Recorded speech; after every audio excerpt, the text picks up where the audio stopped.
कांग्रेस के वरिष्ठ नेता आनंद शर्मा प्रदेश स्टीयरिंग कमेटी के पद से इस्तीफा देने के बाद इन दिनों शिमला में हैं। शिमला में मीडिया से रूबरू होकर उन्होंने कांग्रेस पार्टी को एकजुट होकर चुनाव लड़ने की बात कही। आनंद शर्मा ने कहा कि हर चुनाव में विचारधारा की जानकारी मिलती है कि किस दल की क्या विचारधारा है। 5 साल पहले भाजपा के मैनिफेस्टो को निकाल कर देखें। कांग्रेस पार्टी हिमाचल के चुनावों को गंभीरता से लेगी और चुनाव मैदान में उतरेगी। भाजपा के खिलाफ एंटी इनकम्बेंसी और वादा खिलाफी भी है। पंजाब दस्तक के लिए सुरेंद्र राणा की रिपोर्ट। पर एक चीज जरूर है, हर चुनाव में विचारधारा, सोच, विजन किस राजनीतिक दल का क्या है। कुछ बातें तो कहने के लिए कही जाती हैं, फिर उससे वोटर निराश भी होता है, नाराज भी होते हैं। कुछ बातें कही भी जाती हैं और करी भी जाती हैं।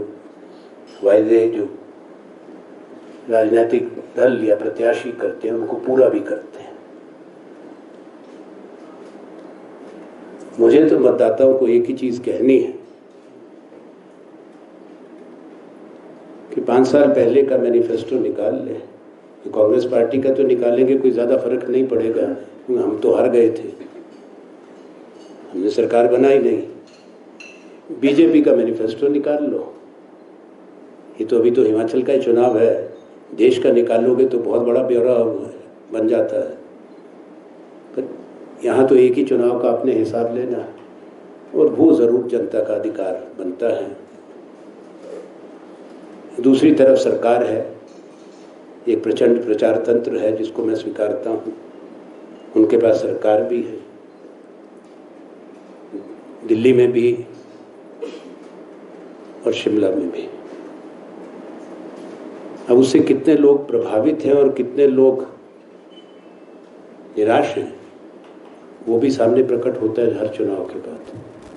तो किसी भी बात को ये कहना कि कुछ नहीं हुआ वो भी उचित नहीं। तो जो नहीं हुआ,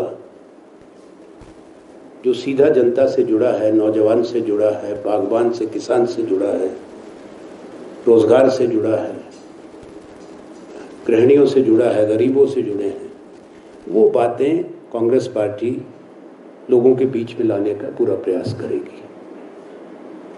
हर चुनाव में को गंभीरता से लिया जाता है। कांग्रेस पार्टी हिमाचल के चुनाव को गंभीरता से ही लेगी और पूरे आत्मविश्वास से इस चुनाव को लड़ेगी। पर यह आवश्यक है, जो मैंने अपने दल के लोगों से बातचीत शुरू की है और आने वाले दिनों में भी हम करेंगे, कि उम्मीदवारों के चयन की प्रक्रिया जो हमारा हमेशा से एक आजमाया हुआ तरीका रहा है, उस पे चलेंगे तो कांग्रेस पार्टी के बहुत मजबूत उम्मीदवार उतरेंगे। बीजेपी के खिलाफ एंटी इनकम्बेंसी भी है और वायदा खिलाफी का इल्जाम भी है। मैंने तो आपको बता दिया, ये काम होमवर्क आप करो, निकाल लो मैनिफेस्टो और देख लो स्वयं। पर हमारी ब्लॉक कांग्रेस कमेटी, उनकी राय शुमारी, जिला कांग्रेस कमेटी, उनकी राय शुमारी, उसके बाद ये जो बड़ी हमारी कमेटी हैं वो उसको देख लेंगी। पर ये मुझे पूरा विश्वास है, सुचारू रूप से समय पर ये कार्य भी पूरा होगा। पर उम्मीदवारों के चयन के लिए मेरी व्यक्तिगत राय, मैंने कल भी कहा था, उसमें सही मिश्रण रहना चाहिए। और एक्सेप्टेंस, एक्सेप्टेबिलिटी, विनेबिलिटी तो हर कैंडिडेट कहता है। कोई भी जो एप्लीकेशन देगा, कोई किसी दल का उम्मीदवार ये नहीं कहता कि साहब मैं नहीं जीतूंगा, चाहे हमारे यहाँ चाहे उनके यहाँ।